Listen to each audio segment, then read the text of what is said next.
ఎంత పని చేశారు నాన్నగారు. ఈ మధ్య మీ కోపం చాలా ఎక్కువ అవుతుంది. కోపం ఎక్కువ అంటే గుండె జబ్బు వస్తుంది.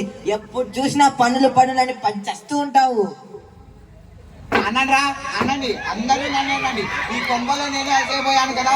కానీ నాయనా మీ అమ్మ సంగతి చూడు. మమ్మీ మమ్మీ లేయమ్మా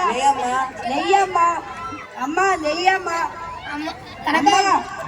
మా కనకం లేమ్మా లేయమ్మా మమ్మీ లేయి. అమ్మా కనకం అమ్మా కనకం అమ్మా లేయమ్మా